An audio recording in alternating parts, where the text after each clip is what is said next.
প্রযুক্তি জগতের ইতিহাসে যদি সবচেয়ে প্রভাবশালী কোনো ব্র্যান্ডের নাম নিতে হয় তবে নিঃসন্দেহে সবার আগে আসবে অ্যাপলের নাম। বর্তমান সময়ে বিশ্বের সবচেয়ে দামি ব্র্যান্ডগুলোর মধ্যে অন্যতম হলো অ্যাপল। আধখাওয়া একটি আপেলের লোগো আজ বিশ্বজুড়ে হয়ে উঠেছে আধুনিকতা, আস্থা এবং উদ্ভাবনের প্রতীক। অ্যাপল কিভাবে বিশ্বের দামি ব্র্যান্ড হয়ে উঠল, এর শুরুর গল্পটা কেমন ছিল জানতে পারবেন আজকের ভিডিওতে। 1976 সালের 1 এপ্রিল ক্যালিফোর্নিয়ার লস আলটোস শহরের একটি ছোট গ্যারেজ থেকে যাত্রা শুরু করে অ্যাপল। তিন তরুণ উদ্যোক্তা, স্টিভ জবস, স্টিভ ওজনিয়াক এবং রোল্যান্ড ওয়েইন, তাদের লক্ষ্য ছিল সাধারণ মানুষের জন্য এমন একটি কম্পিউটার তৈরি করা যা সহজবোধ্য এবং সবার ব্যবহার উপযোগী। সেই সময়ের তুলনায় এটি ছিল একটি সাহসী চিন্তা। এই বিকল্প ভাবনা থেকেই অ্যাপল তাদের প্রথম পণ্য অ্যাপল ওয়ান কম্পিউটার বাজারে আনেন, কিন্তু সেটি বাণিজ্যিকভাবে সফল হয়নি। বিনিয়োগ সংকট, বাজার প্রতিযোগিতা এবং প্রোডাক্ট মার্কেটিং এর দুর্বলতা কোম্পানিটিকে অনেক চ্যালেঞ্জের মুখে ফেলে। এমনকি Roland wine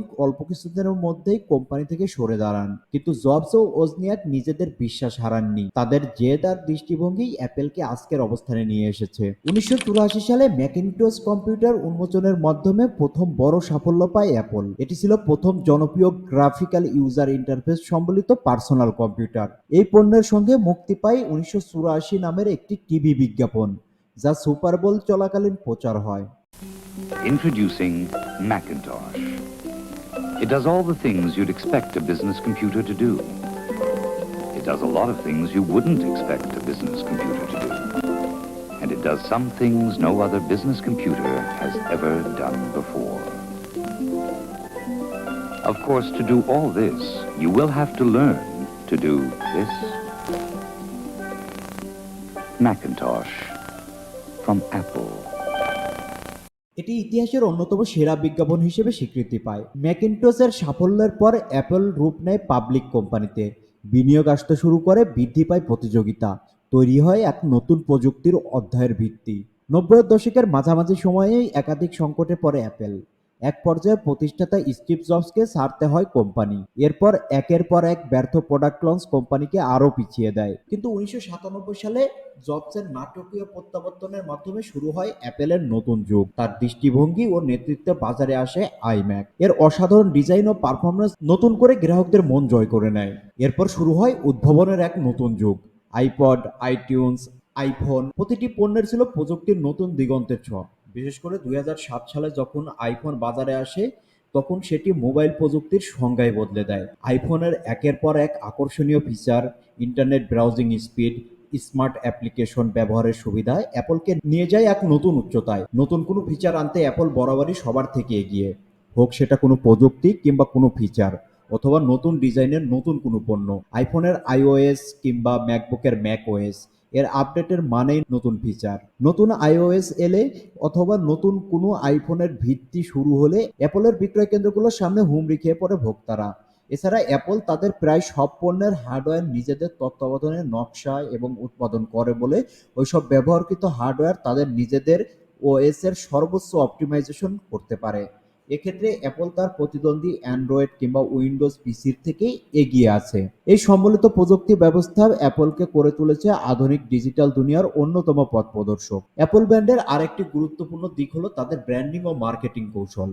think different slogan দিয়ে তারা জানিয়ে দিয়েছে প্রযুক্তি উদ্ভাবনের বাইরেও অ্যাপল নতুন নতুন সম্ভাবনার প্রতীক। শর্ট অন আইফোন ক্যাম্পেইন, প্রতিটি প্রোডাক্ট লঞ্চ ইভেন্টে থাকে নিখুঁত পরিকল্পনা এবং ব্যবহারকারীর মন জয় করার মতো উপস্থাপনা। শুধু যুক্তরাষ্ট্রেই নয়, অ্যাপল আজ একটি গ্লোবাল ব্র্যান্ড। ইউরোপ, এশিয়া, মধ্যপ্রাচ্য সহ বিশ্বের প্রায় সব বড় বড় শহরে রয়েছে তাদের নিজস্ব অ্যাপেল স্টোর। আন্তর্জাতিক বাজারে প্রবেশের সময় তারা প্রতিটি অঞ্চলের ক্রেতাদের মনোভাব, চাহিদা এবং অর্থনৈতিক অবস্থার দিকে নজর রাখে। স্থানভেদে ভোক্তার চাহিদা বুঝে তারা তাদের প্রোডাক্ট স্ট্র্যাটেজি নির্ধারণ করে। ভারত ও চীনের মতো বড় বাজারেও তারা প্রতিযোগিতামূলক অবস্থান নিয়েছে। বর্তমানে অ্যাপল বিশ্বের সবচেয়ে মূল্যবান কোম্পানিগুলোর একটি। এর মার্কেট ভ্যালু প্রায় 3 ট্রিলিয়নের কাছাকাছি। প্রতিটি নতুন আইফোন লঞ্চ ঘিরে যেমন বিশ্লেষকদের আলোচনা থাকে, তেমনি সাধারণ ব্যবহারকারীদের মধ্যেও তৈরি হয় ব্যাপক আগ্রহ। অ্যাপ স্টোরে 30% কমিশন নেওয়া নিয়ে অভিযোগ তোলে অনেক ডেভেলপার।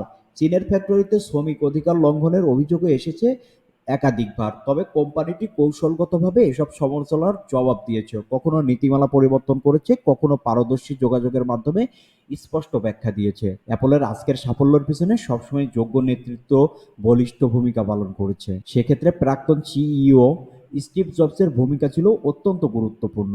অ্যাপলের আজকের যে আকাশচুম্বী সাফল্য, তার পিছনে তার নামটি আজীবন ইতিহাসের পাতায় লেখা থাকবে। স্টিভ জবসের মৃত্যুর পর অনেকে আশঙ্কা করেছিল অ্যাপল হয়তো তার উদ্ভাবনী ধারা হারাবে, কিন্তু বর্তমান সিইও টিম কুকের নেতৃত্বে কোম্পানিটি হয়ে উঠেছে আরও স্থিতিশীল এবং লাভজনক। অসাধারণ বিচক্ষণ এই ব্যক্তিও অ্যাপলে তার অবদান রেখে চলেছেন। অ্যাপল তাদের ভবিষ্যৎ প্রযুক্তির দিকেও নজর দিচ্ছে। Vision pro headset, Apple intelligence software এবং হেলথ টেকনোলজি নিয়ে তারা কাজ করছে। এমনকি সম্ভাব্য অ্যাপল কার নিয়েও চলছে গুঞ্জন। তাদের লক্ষ্য কেবল পণ্য বিক্রি নয়, বরং ভবিষ্যতের প্রযুক্তিকে মানুষের জীবনের অংশে পরিণত করা।